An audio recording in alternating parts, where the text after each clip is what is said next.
we have another original zone, Press Garden Zone, which is basically like a newspaper factory. It's a very unique set piece for a Sonic level, and I definitely feel like it has such a unique atmosphere to it compared to anything else in the game.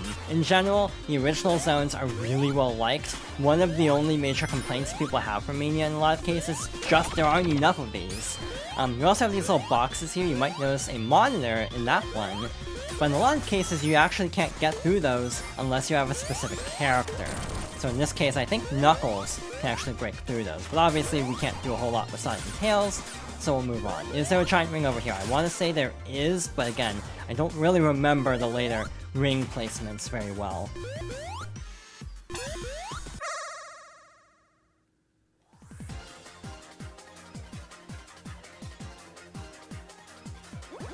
Now that I'm looking at this, I'm trying to remember if 4 or 5 is the bad one, because there's one that is like notoriously difficult, and again, I'm trying to remember which one it is. This one's annoying because you have these like ring capsules set above the pit like that, so obviously if you miss, then you have to find another giant ring. It's also worth mentioning, I'm pretty sure there's like a small exploit where you can actually like pause and quit out, or actually I think you just close the game entirely, and then the game doesn't have a chance to autosave that you found the ring. Even though if you reload a file, usually you'll end up at the beginning of the stage, it'll still save if you found a giant ring. So again, that's a way to actually keep it from saving that you found this one, because otherwise it'll be clear like some of the other ones we've seen, and you actually can't get an emerald from that. So again, a small exploit to try to get the emeralds a little bit more easily, but again, I'm trying to get these without using exploits like that. This is going pretty well, we're almost to Mach 3, so we should be able to catch up before too long. Obviously, falling off the path will slow you down a little bit. We also have to dodge the mines, because that causes us to drop rings, and by extension lose time. So we're almost there.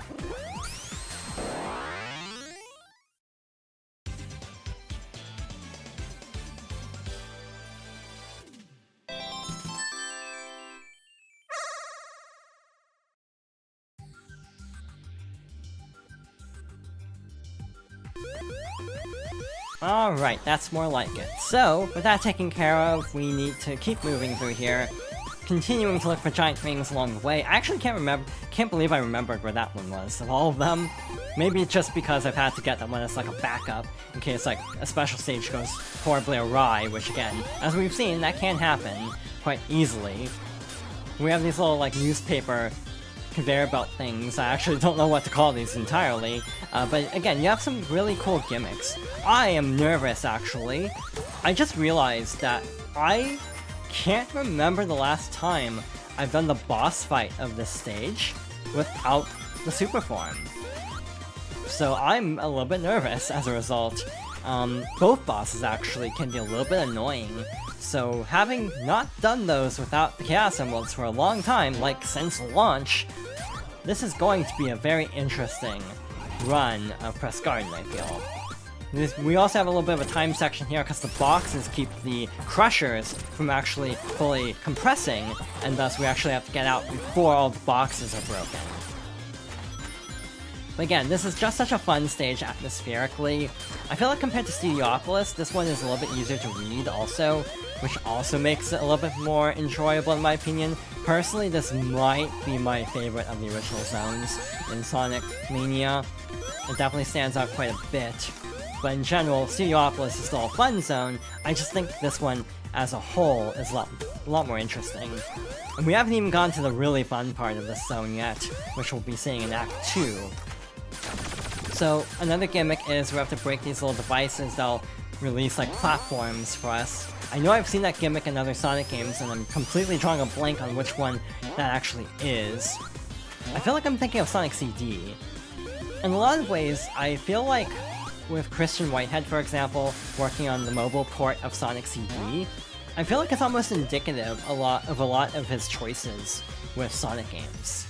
I feel like a lot of his like original works in Sonic games have more CD vibes to them than some of the other Sonic games. So for example, in terms of like the verticality of everything and the sort of sense of exploration, it almost feels more akin to something like Sonic CD than something like Sonic 2 or Sonic 3. It almost feels like it has slightly more like slightly different kinds of level structure, if that makes sense. CD is so exploration-focused, and I do think Mania draws a lot of inspiration from that kind of level design specifically. Again, I'm still on the lookout for giant rings here. I want to say there's one kind of close to the end, if I'm not mistaken, so I'm kind of looking around a little bit. We also have these little, like, leather tiles here. That's also a very nice touch for the, like, newspaper-themed stage here, though they basically act like Yoku blocks from Mega Man at their core. The A blocks always seem to be extended, but the other ones seem to retract after a certain amount of time. Kind of like Sandopolis, there's also a loop in this stage. If you take the wrong path, you'll end up just kind of going in a big loop. But yeah, I'm very worried about this boss. I haven't done this in a long time without Chaos Emeralds. Basically what we have to do is lure it into attacking the boxes, and that'll stun it temporarily in order to give us an opportunity to attack, like so. In general, this is kind of more of a patience boss fight. It's not my favorite thing in the world. Like Sonic 3's Carnival Night? Yeah, Carnival Night has a boss that also is like, you just kind of have to wait for it to be vulnerable, and thus, I don't really care for those types of bosses, just because they kind of take a while. I feel like for Sonic, these games work better when the bosses are a little bit faster paced, but again, that's kind of a personal preference thing at least. Obviously with Super Sonic, you can completely ignore the saws and just deal damage right away.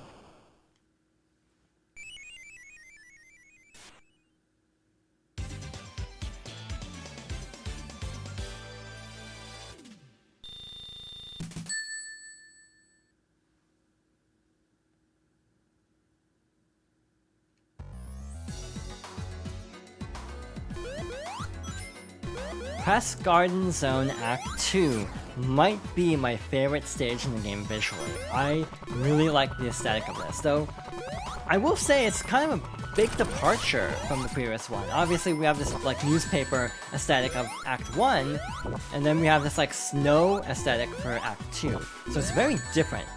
We also have these little like launchers that kind of remind me a little bit of the aquatic ruin boss fight in Sonic 2, where I have to use the little like darts to climb up, basically. I'll be honest, I'm not expecting to find anything in this stage. I don't think in my entire time of playing this game, I've ever seen a giant ring here. Like, genuinely. I can't think of a single giant ring I've ever encountered in this particular level, which obviously isn't great under the circumstances, but again, I can think of like 3 or 4 more, so again, we should be good to go. As long as I don't horribly botch the next couple special stages, and that could be a big if. I actually think I just saw a special ring. Unfortunately, I was going so fast. Wait, we actually made it back.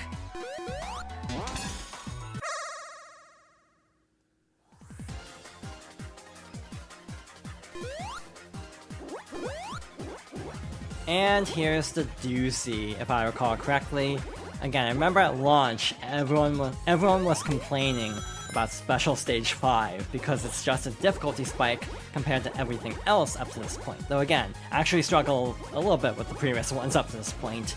Obviously, we are running out of time, so I definitely need to be better about rings. I kind of was prioritizing blue spheres for this first pass. I'm pretty sure there's also a fairly tricky jump coming up here, where if we get this, we'll be able to level up instantly. One downside of that, obviously, is it'll automatically reset the meter back, so you might want to actually get to Mach 2 first, and then actually do that, because otherwise you'll have to refill the gauge all over again. So again, that is one downside, that doesn't actually keep your progress up to that point. We also have these little ramps here for rings that are very nice. At the very least, we're actually keeping up with the UFO, which is good. In a way, one of the things that I don't like about these special stages is actually the speed-ups, because obviously, when you start speeding up, you can actually lose control very easily, and sometimes when you're going at top speed, it's actually harder, but you actually do need that speed in a lot of these special stages just to catch up.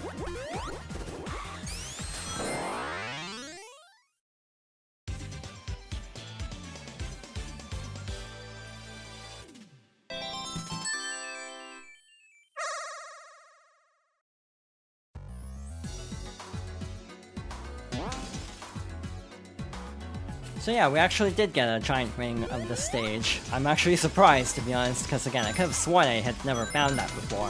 And again, just when flying over there, I just happened to catch it. and luckily we were able to go back for it, or at least that might be the intended way, actually. The other main gimmick of Press Garden Act 2 is ice. So obviously we have to be careful because we'll keep bouncing. We also have these little frozen springs that'll instantly break once we use them. But also we have to worry about ice blocks. Basically, we'll get frozen occasionally, and if we're on a slope when that happens, we'll start sliding. We can actually use that momentum to actually break through obstacles elsewhere. So it's a very unique gimmick for this particular version of the stage. Again, I just think this stage has a fantastic aesthetic, and that really helps to make it stand out compared to a lot of the other stages. Again, even though I do like a lot of the returning zones as well, just having these original zones with such different vibes compared to anything else in the series, it's really cool actually. Truth be told, I think part of the reason why I don't really remember that giant ring is because I don't really go this way very often, as evidenced by me not really knowing where to go from here, if I'm being completely honest. I think I actually have to climb all the way up here, then get frozen, and then like fall all the way down. This will allow us to actually break the ice blocks from the side. To tell the truth, I actually don't know if other characters can break the ice blocks on their own, but you can also button mash to kind of break out of them. I will also shout out the sprites when you're frozen because I like the expressions of the characters. I saw another giant ring, but there's no way we're actually going back for that at this rate. We're going to try though. Never mind, I think it's blocked, so much for that. But again, for whatever reason, as much as I do like the drop dash, I keep forgetting to actually use the drop dash. I feel like I even used it more in the Origins playthrough at this point, so I'll definitely do my best to actually remember to show it off more. But again, in a lot of ways I almost feel like it's better for like speedrunning stages, and we are not speedrunning stages right now, we are slow running these stages because of giant rings. So that's also part of the reason why we really haven't been using it very much so far.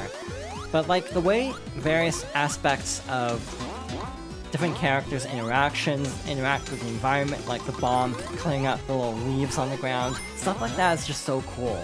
There are so many little graphical details in all of these stages. Again, even in the returning stages too. It really helped Sonic Mania to stand out in terms of its art design.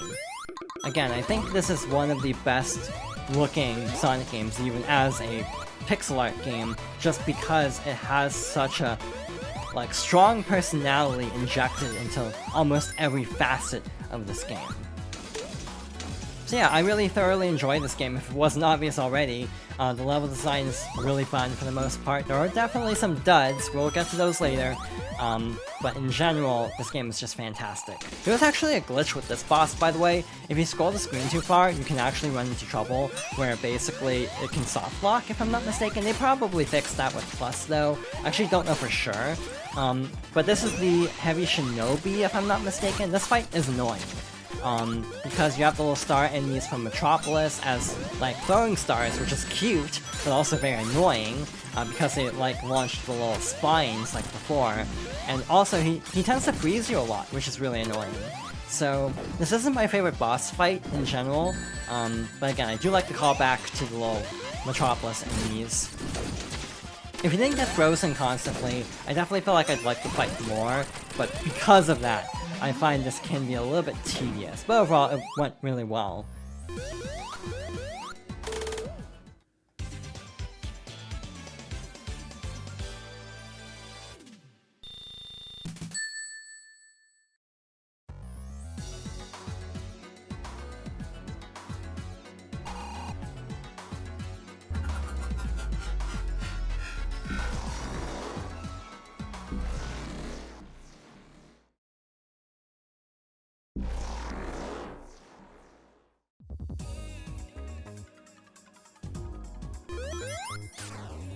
Next up is Stardust Speedway Zone from Sonic CD. Again, I definitely feel like these designers like CD specifically, because a lot of love has been poured into this section specifically. We are in the past version, if I'm not mistaken. Again, I'm not the biggest expert on CD. I respect the game, and I definitely see why a lot of people say it's their favorite 2D Sonic game. Personally, it's not for me, just because I almost feel like certain aspects of its design are at odds with each other, like with the time travel mechanics, for example, like having to go fast while also trying to scour locations for secrets, like the robot generators and rings, for one thing, for the time capsule, or the time stones. But yeah, there's like the robot generators that you have to find to... And also the past and future signs to get to the past, to destroy them, to make a good feature. So yeah, Sonic CD is a game that definitely feels a little bit overwhelming. And again, various mechanics of like, you have to go fast, but you also have to be really thorough in exploration. They definitely kind of contradict each other at times. But again, you have these little Sonic CD themed animal capsules that will create these little flowers and generally restore some of the foliage to the world that'll actually create platforms for us. And the music is also very, like, true to the original. This is the Japanese soundtrack specifically, it should be stressed. I'm pretty sure for Sonic, I'm actually trying to remember for Sonic Generations, for Metal Sonic, which soundtrack they used. I think it was the Japanese soundtrack also. But I actually don't know which version of Stardust Speedway. I think it's just the standard, like, you know, present version, rather than like the good feature, bad feature, or past. So having the past version, again, even though it also helps that it was just a boss fight in Generations, but again, even though this is another reused zone from Generations, it's at least nice that we have a different aesthetic version of it for a stage that has multiple aesthetics like this. We should be getting pretty close to the end, and again, this is yet another stage where, heck if I know where any of the giant rings are. Again, I don't think I've ever found one in Stardust Speedway, and I feel like I should say that out loud, because I think I reverse jinxed myself last time with Press Garden and actually finding one for once. But yeah, I'm not counting on my luck here being very good for the giant rings. This is yet another fight that's a little bit annoying if you don't have Supersonic. Basically, sometimes the timings for actually dealing damage against the little Firefly robots can be very particular, not just here, but also in CD proper. Like, I find it really annoying fighting these right before the final boss in CD2, so again, it's not anything exclusive to Origin, so I guess one could argue, is that also the case in original CD, which I don't remember.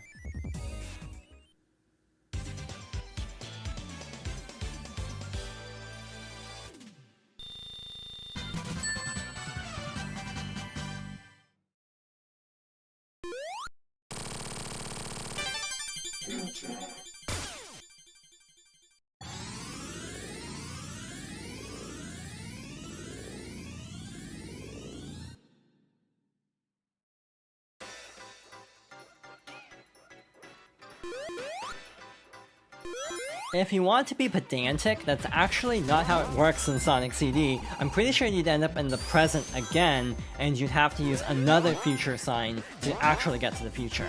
But I do love the touch of having to break a robot generator, and making a good future in Stardust Speedway.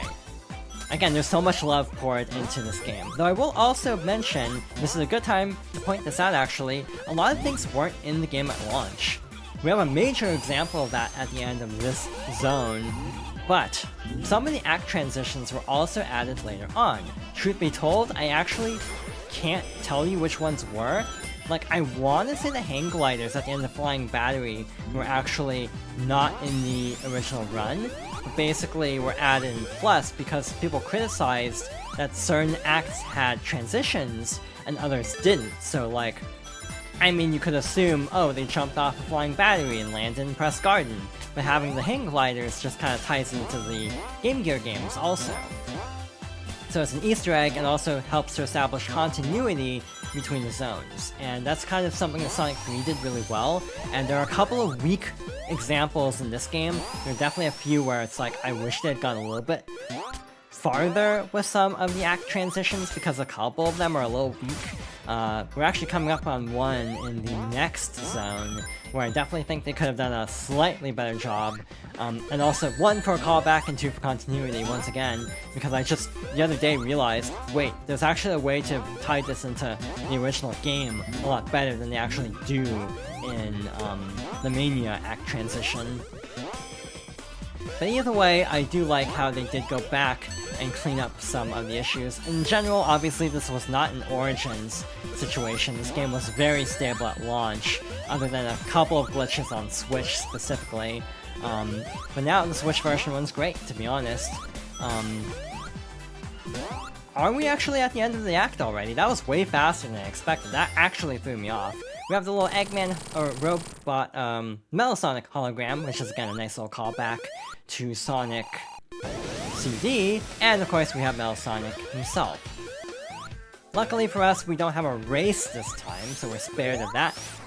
But luckily, we can actually very quickly get through the section with the Drop Dash, which I'm finally going to demonstrate in more of a useful capacity. Obviously, this is a callback to the Stardust Speedway boss fight, but it is more of a proper boss fight by comparison. In general, he's just trying to attack us. It's not about trying to get to the end before he does. But either way, this is a very interesting section. Again, the music is stellar. Again, I keep talking about the music of this game, but it's such a high point of this experience. Moving on to the actual fight, we have these little silver Sonic robots that I'm pretty sure are actually from one of the Game Gear games. They made this fight easier in Plus.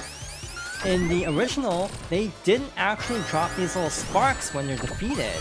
So that basically is designed to make it a little bit easier, so you don't have to literally bounce the Silver Sonic into Metal Sonic. You can simply destroy it, and then the spark will end up dealing damage. The changes do not stop there, though. We are still chasing after Metal Sonic here, and we actually have a brand new boss for Mania Plus. In the original, Metal Sonic, you basically chase after Metal Sonic and dealt damage as a wall with spikes followed you.